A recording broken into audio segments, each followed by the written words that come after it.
تو نبی علیہ السلام جب خطبہ دیا کرتے تھے تو اس ستون کے ساتھ کھڑے ہو کر خطبہ دیتے تھے اور کبھی کبھی اس کو ہاتھ لگاتے تھے۔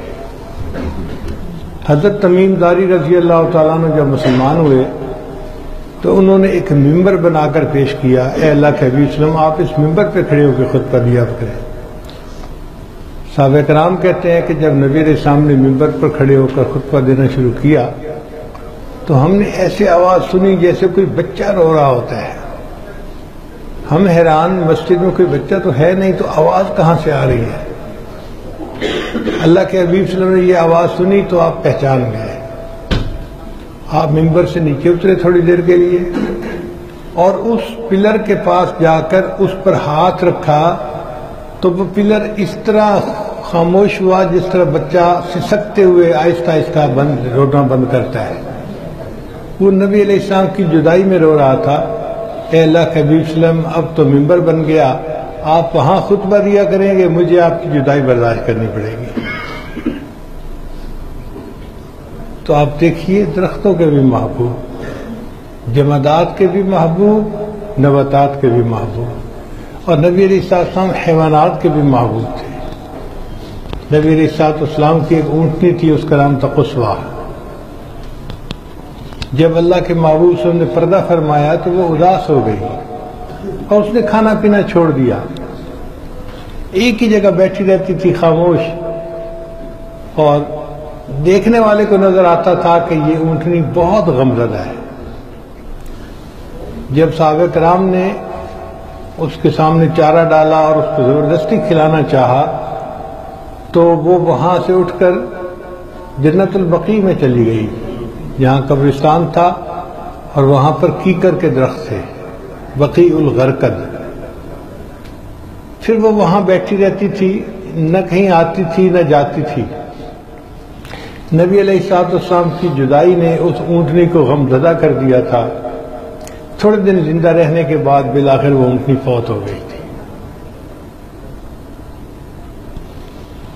کتابوں میں لکھا ہے کہ ایک مرتبہ نبی علیہ السلام سفر تشریف لا رہے تھے تو ایک جگہ پر آپ تھوڑی دیر کے لیے رکے۔ صحابہ کرام نے آپ کے گھوڑوں کو تھوڑی دیر کے لیے کھول دیا تاکہ یہ گھوڑے جائیں اور گھاس وغیرہ چر لیں، پانی پی لیں۔ اب جیسے ہی ان گھوڑوں کو کھولا اور وہ چرنے کے لیے یا پانی پینے کے لیے گئے تو پیچھے اللہ کے محبوب سے ان کا دوبارہ ارادہ بن گیا سفر کا۔ تو آپ نے ان گھوڑوں کو بلایا، جیسے ہی ان گھوڑوں کو آواز دی ان میں سے 4 گھوڑے ایسے تھے جو بغیر کچھ کھائے پیے بھوکے پیاسے واپس آ گئے کہ اللہ کے محبوب نے ہمیں طلب کیا ہے، ہمیں کھانے پینے کی کوئی ضرورت نہیں ہے۔ جب نبی علیہ السلام کو بتایا گیا کہ ان گھوڑے نے نہ کچھ کھایا ہے نہ پیا ہے تو محبوب صلی اللہ علیہ وسلم نے ان کے گردن کے اوپر ہاتھ رکھا اور اس ہاتھ کا نشان ان گھوڑوں کے گردن کے اوپر لگ گیا۔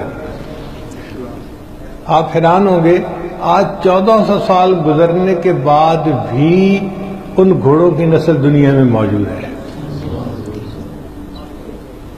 چند دن پہلے ہم لوگ سرگودا گئے تو مجھے کسی نے بتایا کہ جی فوج نے ایک ڈیپو بنایا ہوا ہے گھوڑوں کا، اس کا نام ہے مونا ڈیپو، اور اس میں کوئی 10,000 گھوڑے انہوں نے پالے ہوئے ہیں، اور ان گھوڑوں میں وہ نسل بھی ہے جس کو نبی علیہ السلام نے ہاتھ لگایا تھا، اور نبی علیہ السلام کے انگوٹھے مبارک کا نشان ان کی گردن پر ابھی بھی موجود ہے۔ تو ہمیں شوق ہوا، خیر ہم نے رابطہ کیا، وہاں ایک بریگیڈیئر صاحب تھے، وہ بڑے مہربان تھے، انہوں نے کہا ٹھیک ہے آپ آ جائیں تو میں آپ کو گھوڑا دکھاؤں گا۔ تو ہم لوگ مونا ڈیپو گئے اور ہم نے وہ گھوڑا اپنی آنکھوں سے دیکھا۔ واقعی اس گھوڑے کی گردن پر بالکل ایسے نشان تھا جیسے نبی علیہ السلام کا انگوٹھا لگا ہوا۔ 1400 سال گزرنے کے بعد بھی ان گھوڑوں کی شناخت موجود ہے جن گھوڑوں کے اندر اللہ کے محبوب کی محبت تھی۔ فتوح الشام کتاب میں لکھا ہے کہ مسلمانوں کی تعداد تھوڑی تھی اور عیسائی بہت زیادہ تھے۔ ایک مجاہد ایسے تھے شاید حضرت ذرار رضی اللہ عنہ ہوں، یہ میرا اپنا قیافہ ہے، اندازہ ہے۔ وہ بہت بہادر تھے اور جنگجو تھے۔ تو کافروں نے ایک دن پلان بنایا کہ آج ان کو تو ہم نے زندہ پکڑنا ہی ہے۔ چنانچہ انہوں نے کوئی 50,000 بندے اسی جاب کے اوپر لگا دیے، اس اسائنمنٹ پہ لگا دیے کہ جی آپ نے اس بندے کو آج زندہ پکڑنا ہے۔ اب وہ جو مجاہد تھے وہ 50,000 بندوں کے اندر گھر گئے۔ کتاب میں لکھا ہے کہ وہ 5-6 گھنٹے ان کے ساتھ لڑتے رہے۔ ایک کو وہ قتل کرتے تو دوسرا آگے آ جاتا، دوسرے کو قتل کرتے تیسرا آگے آ جاتا۔ 50,000 لوگوں نے گھیرا کیا ہوا تھا، اس کے اندر سے نکلنا کوئی آسان کام تو نہیں ہے۔ اب 5-6 گھنٹے مستقل تلوار چلانے کے بعد وہ خود بھی تھک گئے، ان کا گھوڑا بھی تھک گیا۔ گھوڑے کو پسینے چھوٹے ہوئے ہیں اور اب اس کی سپیڈ کم ہو گئی۔ جب سپیڈ کم ہو گئی گھوڑے کی اور دشمنوں نے دیکھا کہ گھوڑا تھک گیا ہے تو انہوں نے اپنا گھیرا تنگ کرنا شروع کر دیا۔ اب جب گھیرا تنگ کرنا شروع کر دیا تو وہ پہچان گئے مجاہد کہ یہ لوگ مجھے پکڑ لیں گے اور اب میرا مشکل وقت ہے۔ وہ چاہتے تھے کہ گھوڑا بھاگے اور میں ان دشمنوں کو قتل کر کے نکل جاؤں ان کے حصار میں سے، مگر گھوڑا 6 گھنٹے مستقل بھاگتا رہا تھا، اب اور کیا بھاگے۔ پسینہ آیا ہوا ہے گھوڑے کو اور بہت تھکا ہوا ہے۔ تو جب اس مجاہد نے دیکھا کہ اب گھوڑے کے اندر بھاگنے کی طاقت نہیں ہے، کتاب میں لکھا ہے کہ وہ گھوڑے کی پیٹھ پر بیٹھے ہوئے تھے، وہ آگے کو تھوڑا جھکے اور گھوڑے کے ماتھے کے اوپر ہاتھ پھیرا انہوں نے، اور ماتھے پہ ہاتھ پھیرنے کے بعد کہا، اے گھوڑے تم میرا ساتھ دے ورنہ میں نبی علیہ السلام کے روضے پہ جا کے تمہاری شکایت کروں گا۔ جیسے ہی انہوں نے یہ نام لیا، کہتے ہیں کہ وہ گھوڑا ہنہنایا اور اس کے بعد اتنا تیزی سے اس سے بھاگنا شروع کیا کہ پورے حصار کو توڑ کر وہ باہر نکل آیا۔ حیوانات کو بھی نبی علیہ السلام سے محبت تھی۔ حلیمہ سعدیہ کی ایک بیٹی تھی، ان کا نام تھا شیمہ، جوان العمر تھی، وہ بکریاں چراتی تھی۔ ایک دن کے 10-11 بج گئے اور شیمہ بکریاں چرانے نہیں گئی۔ تو حلیمہ سعدیہ نے پوچھا، بیٹی آج بکریاں لے کر کیوں نہیں گئی؟ اس نے کہا، امی گرمی بہت ہے، بکریاں زیادہ ہیں، ان کے پیچھے بھاگ بھاگ کے میری مت ماری جاتی ہے، میں اکیلی ان کو نہیں چرا سکتی، میں تھک جاتی ہوں۔ بیٹی تمہارا باپ بھی بوڑھا ہے، بیمار ہے، میں بھی بوڑھی ہوں، بیمار ہوں، ہم تو یہ بکریوں کا کام کر نہیں سکتے چلانے والا، گھر میں تو ہی جوان العمر ہے تو کام تجھے ہی کرنا پڑے گا۔ تو شیمہ نے کہا، اچھا امی، اگر آپ یہ چھوٹے بھائی محمد کو جو بیبی تھا، دودھ پیتا ابھی، اس کو میرے ساتھ بھیج دیں تو میں بکریاں چرا لوں گی، اور اگر اکیلی بھیجیں گی تو میں بکریاں نہیں چرا سکتی۔ حلیمہ سعدیہ حیران، شیمہ کیا بات کر رہی ہے، تو بکریاں سنبھالے گی یا بھائی کو سنبھالے گی؟ امی اگر بھائی ساتھ ہوگا تو میں بکریاں سنبھال لوں گی، اکیلی نہیں سنبھال سکتی۔ تو ماں نے کہا کہ بیٹی آخر تو ایسی بات کیوں کہہ رہی ہے؟ تو شیمہ نے جواب دیا کہ امی، ایک دن میں اپنے بھائی کو اپنے ساتھ لے کر گئی تھی اور اس دن میں نے 3 باتیں بڑی انوکھی دیکھی تھی۔ پہلی بات کہ میں سارا دن بکریاں چراتی رہی اور ایک بادل نے میرے اوپر سایہ کیے رکھا، مجھے دھوپ میں اس دن چلنا ہی نہیں پڑا۔ اور دوسری بات، ایک راہب راستے میں ملا، اس نے میرے بھائی کو دیکھا اور اس کو بڑا پیار کیا، اب مجھے کہنے لگا کہ تمہارا یہ بھائی بڑے ہو کر بڑی شخصیت بنے گا۔ امی مجھے اس کی تعریف بھی پسند آئی۔ اور تیسری بات، امی جب میں چراگاہ میں بکریوں کو چرانے کے لیے پہنچی تو میں تو بھائی کو گود میں لے کر ایک جگہ بیٹھ گئی اور بکریوں نے گھاس چرنا شروع کر دیا۔ میں نے دیکھا کہ وہ تیزی سے گھاس چر رہی ہیں اور گھاس چرنے کے بعد وہ بکریاں آئیں اور میرے بھائی کے گرد گھیرا بنا کر بیٹھ گئیں. باقی پورا وقت میں بھی اور بکریاں بھی اس بھائی کا چہرہ ہی دیکھتی رہی.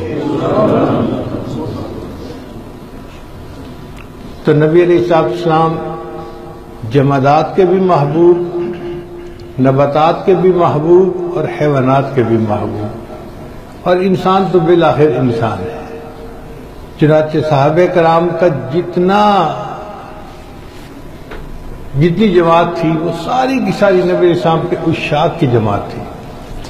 ہر صحابی نبی علیہ السلام کا عاشق، چھوٹا بڑا مرد عورت، معاشرے کا ہر فرد نبی علیہ السلام کا عاشق صادق تھا.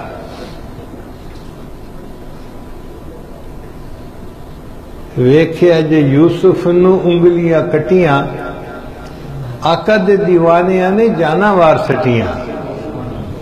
عشق دی اخیر ویکھی او دے عاشقین دی، جگ دے حسینہ کولوں ود کے حسین دی. نبی علیہ السلام کے ساتھ صحابہ کرام نے ایسا عشق کیا کہ ایسے عشق کی مثال دنیا میں کہیں ملتی نہیں ہے. ان عاشقوں میں سب سے اعلیٰ نمبر جو لے گئے وہ تھے حضرت ابوبکر صدیق رضی اللہ تعالیٰ عنہ. نبی علیہ السلام نے ایک دن فرمایا، حبب الی من دنیاکم ثلاث، مجھے تمہاری دنیا میں سے 3 چیزیں بہت پسند ہیں. ایک فرمایا کہ مجھے خوشبو بہت پسند ہے، نیک بیوی بہت پسند ہے، اور نماز بہت پسند ہے. مجھے دنیا میں 3 چیزیں بہت پسند ہیں. جب آپ صلی اللہ علیہ وسلم نے 3 چیزیں بتائیں تو ابوبکر صدیق فوراً کھڑے ہو گئے. اے اللہ کے حبیب صلی اللہ علیہ وسلم، مجھے بھی دنیا میں 3 چیزیں بہت پسند ہیں. ابوبکر کون سی؟ اے اللہ کے حبیب صلی اللہ علیہ وسلم، پہلی آپ کے چہرے انور کو دیکھتے رہنا، یہ چیز مجھے بہت پسند ہے، میں دیکھتا رہوں آپ کے چہرے انور کو. اور دوسری بات، اپنا مال آپ کے اوپر خرچ کرنا. اور تیسری بات کہ میری بیٹی عائشہ آپ کے نکاح میں ہے. اب آپ تینوں چیزوں پر غور کریں تو کیا لگتا ہے کہ کوئی عاشق صادق ہے جو اپنے محبوب کے بارے میں بات کر رہا ہے. آپ کے چہرے انور کو دیکھتے رہنا، مال آپ پر خرچ کرنا، اور اولاد کو آپ کی خدمت کے لیے پیش کرنا. چنانچہ سیدنا صدیق کے قرآن بیٹھے ہوئے رو رہے ہیں، دعا مانگ رہے ہیں. کس نے پوچھا، ابوبکر آپ رو کیوں رہے ہیں؟ کہنے لگے کہ میرے پاس ان دنوں کچھ مال ہے اور میں چاہتا ہوں کہ نبی علیہ السلام کی خدمت میں ہدیہ پیش کروں، مگر لوگ کہتے ہیں کہ دینے والا ہاتھ اوپر ہوتا ہے اور لینے والا ہاتھ نیچے ہوتا ہے.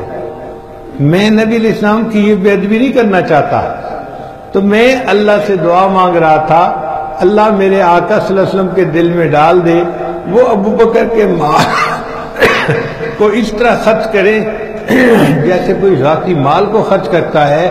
میں یہ دعا مانگ رہا تھا.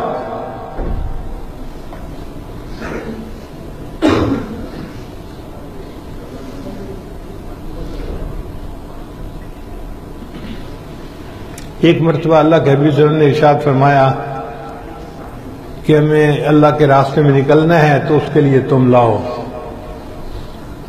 حضرت عمر رضی اللہ عنہ کہتے ہیں کہ میں بڑا خوش ہوا. ان دنوں میرے پاس کچھ مال بچا ہوا تھا تو میں نے سوچا کہ آج میں ابوبکر سے بڑھ جاؤں گا. ویسے تو وہ مجھے آگے نہیں بڑھنے دیتے، آج میرے پاس چونکہ مال زیادہ ہے تو میں بڑھ جاؤں گا. چنانچہ میں گھر گیا اور میں نے جا کے اپنے مال کے 2 حصے کیے. آدھا حصہ بیوی بچوں کے لیے رکھ دیا اور آدھا حصہ میں نے لا کے نبی علیہ السلام کی خدمت میں پیش کر دیا. اتنے میں وہ رفیق نبوت بھی آ گیا. نبی علیہ السلام نے پوچھا، ابوبکر کیا لے کے آئے؟ اے اللہ کے نبی صلی اللہ علیہ وسلم، گھر میں جو کچھ تھا سارے کے ساری چیزیں میں نے گٹی میں باندھی اور آپ کی خدمت میں لا کے پیش کر دی. حتیٰ کہ اپنے جو کپڑے پہنے ہوئے تھے ان کو اتار کے ان کی جگہ ٹاٹ کا لباس اوڑھ لیا اور وہ کپڑے بھی دے دیے کہ یہ بھی کسی کے کام آ جائیں گے. دیوار پہ ہاتھ پھیرا، کوئی سوئی اٹکی ہوئی ہو تو میں وہ بھی پیش کر دوں. اے اللہ کے وسلم، گھر میں جو کچھ تھا میں نے لا کے آپ کے قدموں میں ڈال دیا ہے.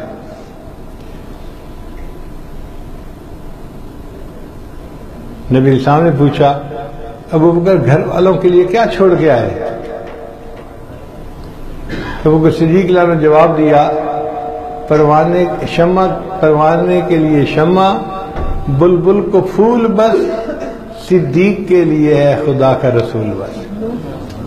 اے اللہ کے نبی وسلم، بس میرے لیے آپ کافی ہیں، آپ خوش ہو جائیے، مجھے دنیا کی ہر نعمت مل جائے گی.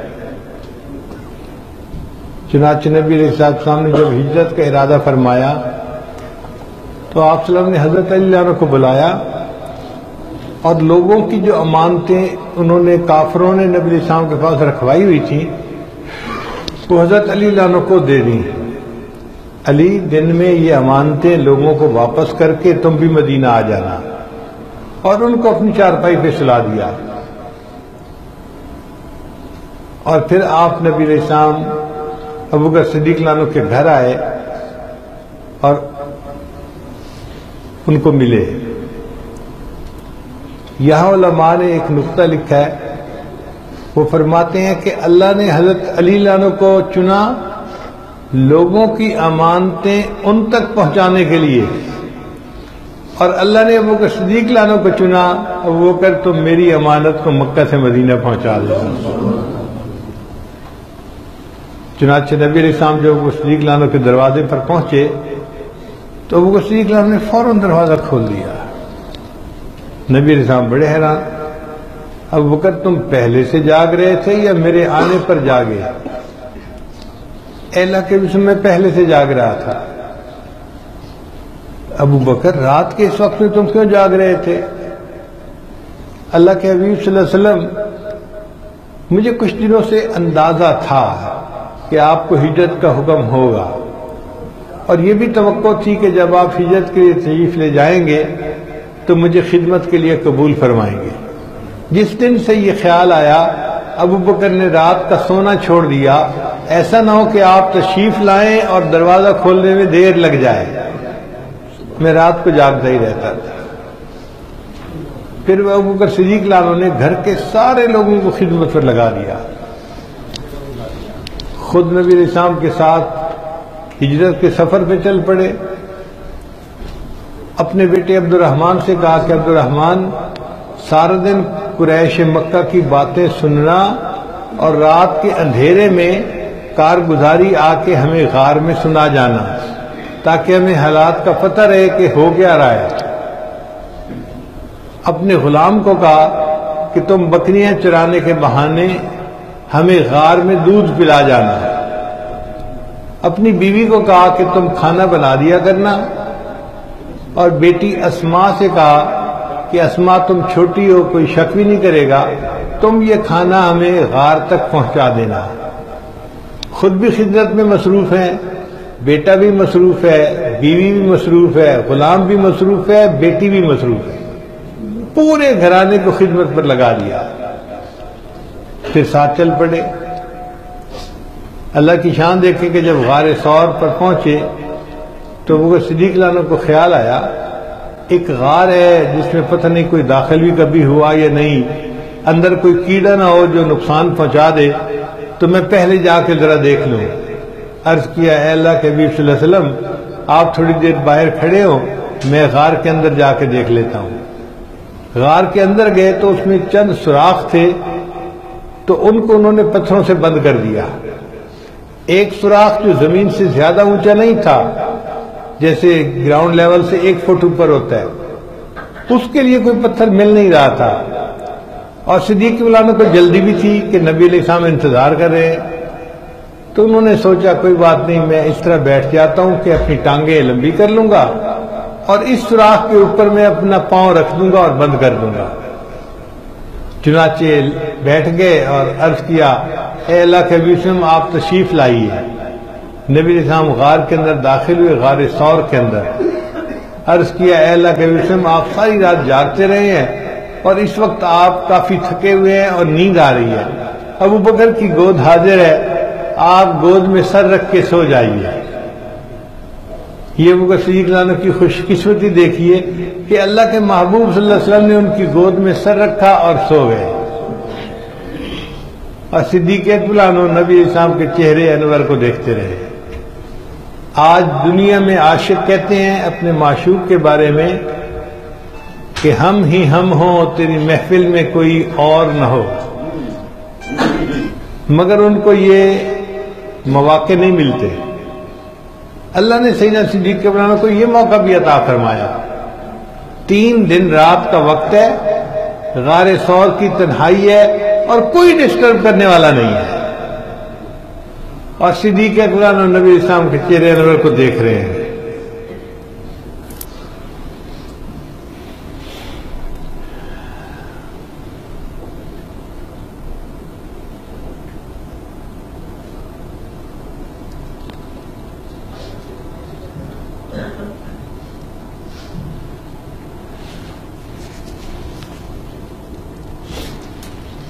ایک طرف عشق صدیق ہے اور دوسری طرف حسن رسول ہے۔ کائنات نے ایسا منظر نہیں دیکھا ہوگا کبھی، اور صدیق کے مولانا نظریں جمائے محبوب صلی اللہ علیہ وسلم کے چہرے انور کو بیٹھے دیدار کر رہے ہیں، لگے ہوئے ہیں دیدار کرنے میں۔ شاعر نے کہا یہ حسن ساتھ عشق کے کیا لاجواب ہے، یہ حسن ساتھ عشق کے کیا لاجواب ہے، رکھی ہوئی رحل پہ خدا کی کتاب ہے۔ چنانچہ سید عطا اللہ شاہ صاحب بخاری رحمۃ اللہ فرمایا کرتے تھے، سیدنا صدیق کے مولانا کو مخاطب کر کے کہ اے اللہ کے محبوب کے رفیق، میں غار ثور کے بارے میں تصور کرتا ہوں تو مجھے یوں لگتا ہے کہ آپ کی گود رحل کی مانند ہے، اور میرے آقا صلی اللہ علیہ وسلم کا مبارک چہرہ کھلے ہوئے قرآن کی مانند ہے، اور ابو بکر تو مجھے قاری نظر آتا ہے، تو بیٹھا ہوا اس قرآن کی تلاوت کر رہا ہے۔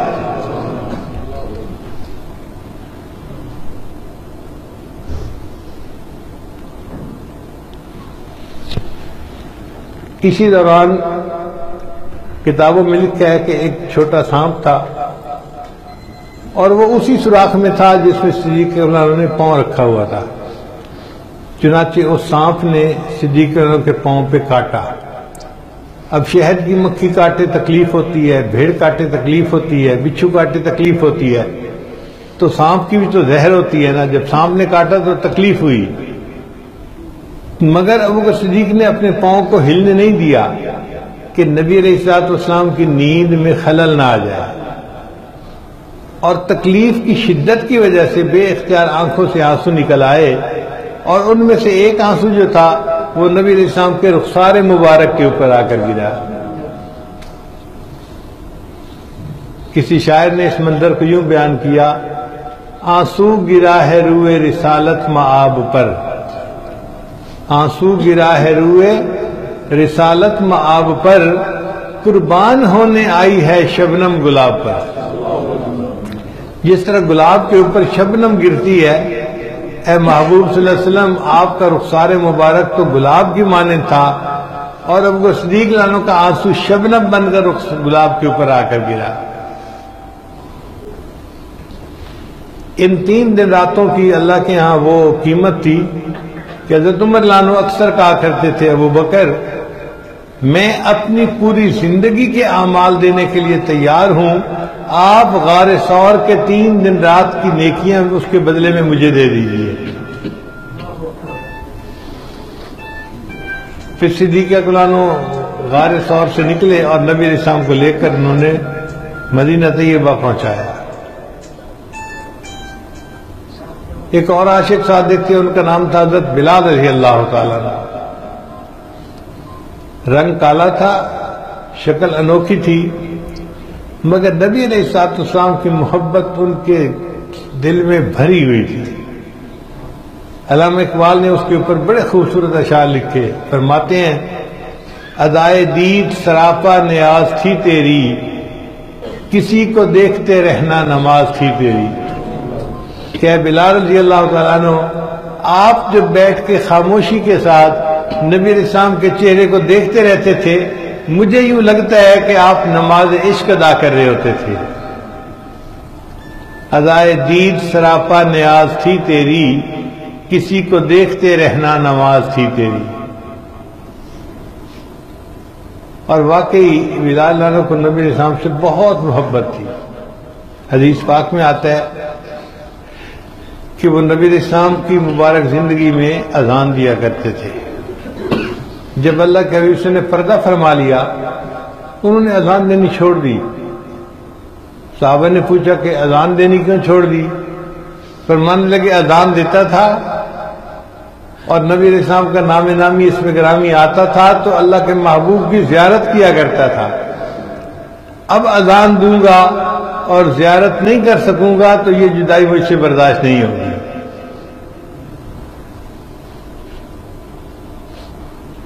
پھر اس کے بعد وہ مدینہ سے ہجرت کر کے شام آ گئے. حضرت شیخ حدیث رحمۃ اللہ نے اپنی کتاب میں لکھا ہے اس کے بعد حضرت بلال عنہ نے زندگی میں صرف 2 مرتبہ اذان دی. ایک جب سیدنا عمر عنہ کے زمانے میں بیت المقدس فتح ہوا تو امیر المومنین عمر عنہ نے حکم دیا بلال ہمیں نبی علیہ السلام کے زمانے کی اذان سنا دیجیے. اب امیر المومنین کا حکم ایسا تھا کہ اس کی انکار کی گنجائش نہیں تھی، تو بلال عنہ نے بیت المقدس میں ایک دفعہ اذان دی نبی علیہ السلام کے پردہ فرمانے کے بعد. اور دوسری اذان کا واقعہ انہوں نے بڑی تفصیل سے لکھا ہے کہ بلال عنہ رات کو سوئے ہوئے تھے، خواب میں نبی علیہ السلام کی زیارت نصیب ہوئی اور اللہ کے حبیب نے فرمایا بلال اتنا عرصہ ہوا تم ہماری ملاقات کے لیے نہیں آئے. تو بیوی کو کہا کہ بس میرا سامان تیار کرو، میں ابھی مدینے کا سفر شروع کرتا ہوں. چنانچہ بلال عنہ مدینہ طیبہ پہنچے، مواجہ شریف پہ حاضر ہوئے، نبی السلام کی خدمت میں سلام کیا. اتنے میں نماز کا وقت ہو گیا. اب اذان دینے کا وقت تھا تو سیدنا حسن رضی اللہ عنہ اور سیدنا حسین رضی اللہ عنہ بچے تھے. انہوں نے فرمائش کی حضرت بلال عنہ سے کہ ہمیں نانا جان کے زمانے کی اذان سنا دیجیے. اب ان شہزادوں کی فرمائش بھی ایسی تھی کہ انکار کی گنجائش نہ تھی. چنانچہ حضرت بلال عنہ نے دوسری اذان پھر اس وقت دی. کہتے ہیں کہ جب بلال عنہ کی اذان بلند ہوئی نا تو صحابہ کرام کی آنکھوں سے آنسو نکل آئے. ان کو محبوب صلی اللہ علیہ وسلم کے زمانہ یاد آ گیا. مسجد کے قریب جو گھر تھے نا وہ اور بھی حیران، یہ آواز دوبارہ کیسے آنی شروع ہو گئی. چنانچہ انہوں نے اپنے سروں پہ دوپٹے لیے، چادریں لی اور گھروں سے نکل کے باہر آ گئی. اب مسجد کے اندر مرد رو رہے اس اذان کو سن کے اور مسجد کے باہر عورتوں کا مجمع اس اذان کو سن کے رو رہا ہے. اور اس وقت حالت عجیب بنی جب ایک 3 سال کے بچے نے اپنی والدہ سے کویسچن پوچھا، امی بلال عنہ تو اتنے عرصے کے بعد واپس آ گئے، مجھے بتاؤ اللہ کے نبی صلی اللہ علیہ وسلم کو واپس آئیں گے؟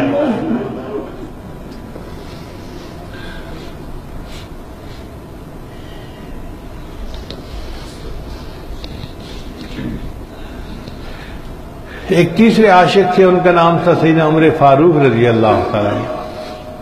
وہ بھی نبی علیہ السلام کے عاشق صادق تھے. ان کے عشق کا قصہ سن لیجئے. ایک رات مدینہ طیبہ میں وہ رات کو گلیوں میں چکر لگا رہے تھے یہ دیکھنے کے لیے کہ کون کس حال میں ہے. ایک دروازے کے قریب پہنچے تو انہیں محسوس ہوا کہ اندر سے کوئی شعر پڑھ رہا ہے، اس کی آواز آ رہی ہے. ذرا غور کیا تو پتہ چلا کہ ایک بوڑھی عورت ہے جو اشعار پڑھ رہی ہے. اس بوڑھی عورت نے نبی علیہ السلام کی محبت میں کچھ اشعار لکھے تھے اور وہ تہجد کے وقت میں بیٹھی ہوئی وہ محبت بھرے اشعار پڑھ رہی تھی. حضرت مولانا نے جب وہ اشعار سنے تو دل تڑپ گیا. اس عورت کا دروازہ کھٹکھٹایا. عورت نے پوچھا کہ کس نے دروازہ کھٹکھٹایا؟ جواب میں فرمایا کہ امیر المومنین عمر بن الخطاب. اس نے کہا امیر المومنین رات کے اس وقت میں آپ کو مجھ بوڑھی عورت سے کیا کام پڑ گیا؟ انہوں نے فرمایا دروازہ کھولو تو میں تفصیل بتاؤں. اس نے دروازہ کھولا.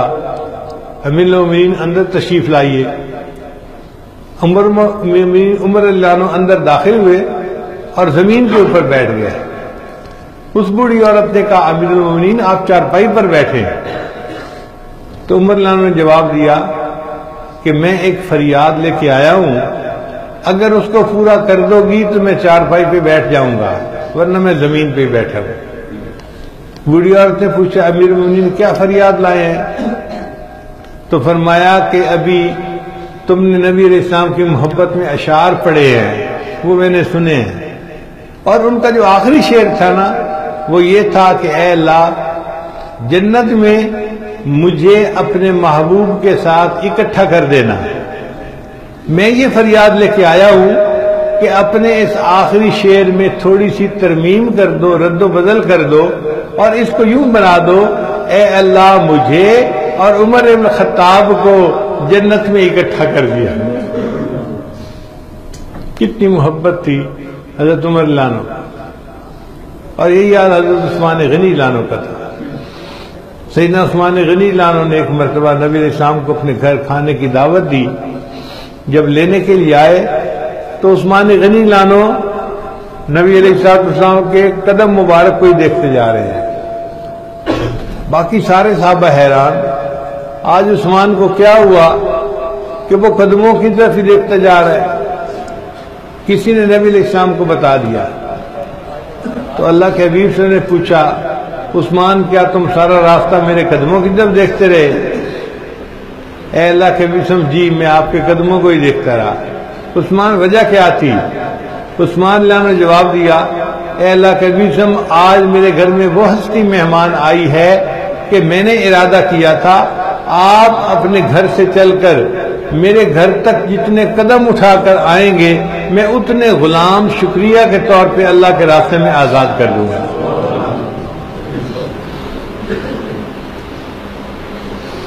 سیدنا علی لانو کی محبت کے قصے تو بہت عام ہیں. تو صحابہ کرام سارے کے سارے اللہ کے محبوب ان کے عاشق صادق تھے. ہر طبقہ کے لوگ، بوڑھے بھی تھے، جوان بھی تھے، بچے بھی تھے. بچوں کی محبت کا یہ عالم تھا کہ غزوہ بدر میں ایک صحابی کہتے ہیں کہ میں نے اپنے دائیں بائیں دیکھا کہ مجھے پتہ تو نہ کہ میرے ساتھ کون کھڑا ہوا ہے، میری کون سی سائیڈ زیادہ سیف ہے. تو ایک سائیڈ پر تو ایک نوجوان صحابی تھے، مجھے ادھر سے کافی پروٹیکشن فیل ہوئی، اور دوسری طرف دو چھوٹے چھوٹے بچے کھڑے ہوئے تھے. جب میں نے ان بچوں کی طرف دیکھا تو بچے میرے پاس آئے اور کہنے لگے کہ انکل آپ ہمیں دکھا سکتے ہیں کہ ابو جہل کہاں ہے؟ میں حیران ہوا، یہ چھوٹے چھوٹے بچے ہیں اور یہ دشمنوں کے سردار سرغنہ ابو جہل کے بارے میں پوچھ رہے ہیں. میں نے پوچھا کیوں پوچھتے ہو؟ وہ بچے کہنے لگے کہ ہم نے سنا ہے کہ ابو جہل نبی علیہ السلام کی شان میں گستاخی کرتا ہے، ہم گھر سے ارادہ کر کے آئے ہیں، یا وہ زندہ بچ کے نہیں جائے گا یا پھر ہم زندہ بچ کے واپس نہیں جائیں گے. وہ صحابی کہتے ہیں کہ میں نے انہیں کہا کہ دیکھو وہ جو لوہے میں ڈوبے ہوئے دشمن کے فوجی کھڑے ہیں نا، ان کے درمیان میں جو سواری پر سوار ہے یہ ابو جہل ہے. بس ان بچوں کو نشاندہی کرنے کی ضرورت تھی. وہ بچے بھاگے، کسی نے خیال بھی نہیں کیا کہ یہ بچے کیوں بھاگ رہے ہیں. وہ دشمن کی صفوں میں گھس گئے اور ابو جہل تک پہنچ گئے. ابو جہل سواری پر بیٹھا تھا، بچوں کے قد چھوٹے تھے، وہ اس کے اوپر وار نہیں کر سکتے تھے. چنانچہ ان میں سے ایک نے ابو جہل کے گھوڑے کی ٹانگ پہ وار کیا. جب گھوڑے کی ٹانگ کٹی تو ابو جہل نیچے گرا۔ اب وہ دونوں بچے چاہتے تھے کہ ابو جہل کو ہم قتل کریں، مگر ان کے قد چھوٹے تھے، تلوار کی سائز لمبا تھا، وہ تلوار کو چلا بھی نہیں سکتے تھے، اتنے چھوٹے بچے تھے۔ حضرت عبداللہ بن مسعود عنہ فرماتے ہیں کہ میں وہاں قریب تھا، جب میں نے دیکھا کہ چھوٹے بچے تو ابو جہل کو قتل کر ہی نہیں پا رہے، میں آگے بڑھا اور میں نے تلوار کا وار کیا اور ابو جہل کو جہنم رسید کر دیا۔ چھوٹے چھوٹے بچوں کے دل میں اللہ کے محبوب کی محبت تھی۔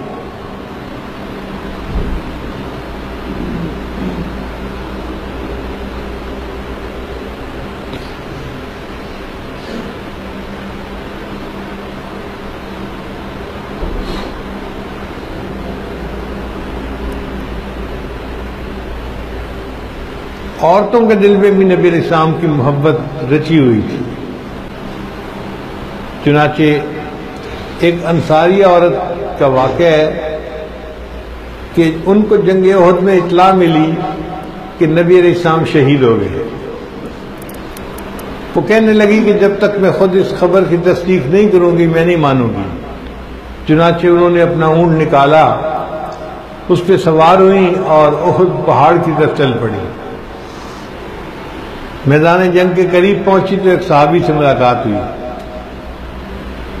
انہوں نے پوچھا، اس عورت نے پوچھا، ما بال محمد، محمد صلی اللہ علیہ وسلم کس حال میں ہیں؟ ان کا مجھے تو پتہ نہیں، البتہ میں نے تیرے خاوند کو دیکھا فلاں جگہ شہید ہوا پڑا ہے۔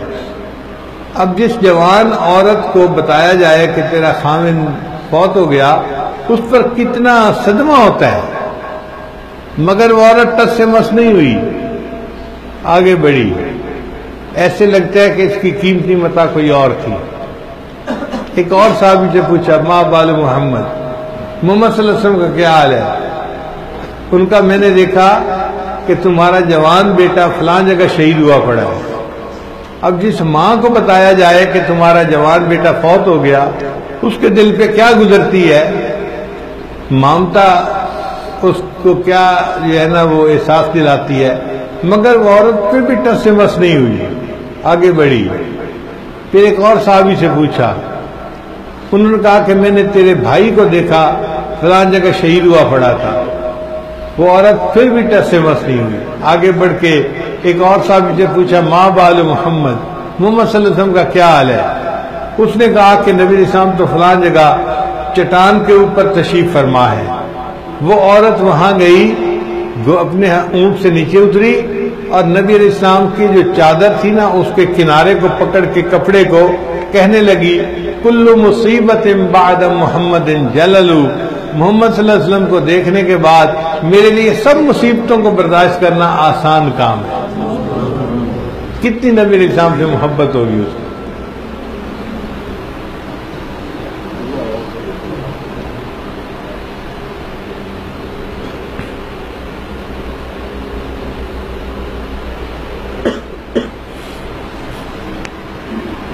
ایک مطلب نبی علیہ السلام نے اعلان فرمایا کہ جہاد کا سفر کرنا ہے تو لوگ تیاری کریں جہاد کے لیے۔ اب مدینہ کے ہر گھر میں جہاد کے لیے تیاری ہو رہی ہے۔ ایک گھر ایسا ہے جس میں ایک مجاہد پچھلی جنگ میں شہید ہو چکے تھے اور اب ان کی بیوی اکیلی گھر میں رہتی تھی۔